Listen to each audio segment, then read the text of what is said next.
You are surrounded by electrical devices in your life, from the digital alarm clock that wakes you up in the morning, to the computer you work on late into the night.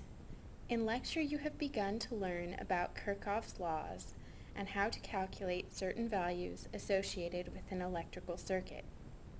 But these skills may not be sufficient to help you build an electrical circuit in lab.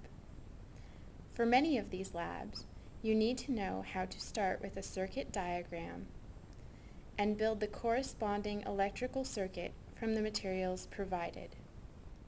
There are several skills that will help you build circuits in lab. Recognize components both in the circuit diagram and in person. Hook up components to form the circuit, and troubleshoot if your circuit does not work.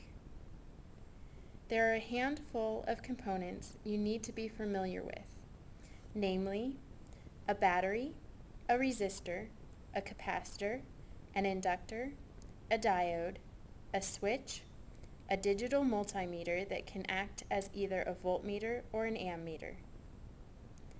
A battery is represented by two parallel lines of unequal length to denote the polarity. The longer line corresponds to the positive terminal, which is also labeled with a plus sign. The shorter line corresponds to the negative terminal. A resistor is represented by a jagged line in the circuit diagram. In person, a resistor looks like a cylinder with one wire protruding from each end. The resistor will either have the resistance printed on it in ohms, or it will have several colored lines on it that encode the value of resistance. A capacitor is drawn as two parallel lines of equal length.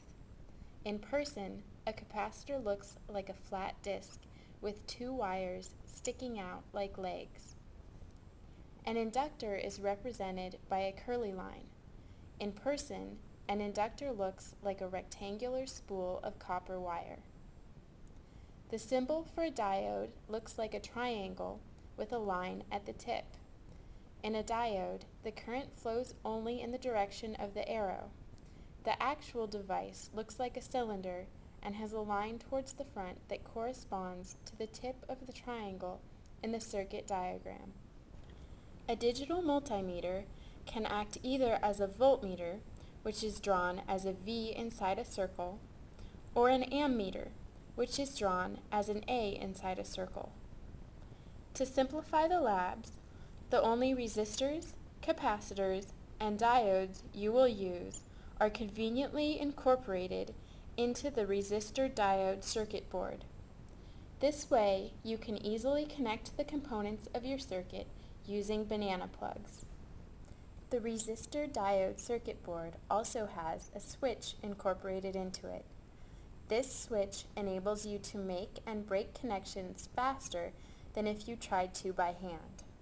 Now that you're familiar with the individual components, you need to learn how to connect them properly. Whenever you build a circuit in lab, you will be working from a circuit diagram. Once you have identified the components you need to use, arrange each physical component in the same position and orientation as it appears in the circuit diagram. Make sure that the positive terminal of the battery is on top, as shown in the circuit diagram. Connect the positive terminal of the battery to the red milliamp terminal of the digital multimeter. Connect the black common terminal in the digital multimeter to the red positive terminal for the resistor in the Resistor-Diode circuit board. Connect the black negative terminal for the resistor in the Resistor-Diode circuit board to the negative terminal on the battery. Your circuit is now complete. At this point, you should have a working electrical circuit. Unfortunately, it doesn't always work the first time. Here is what to do if your circuit doesn't work.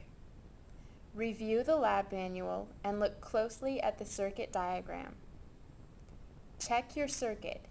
Make sure you have included the correct components in the correct order. Also make sure your banana plugs are pushed in properly. Check that you are using your digital multimeter correctly and that it is on the correct setting for the functionality you need.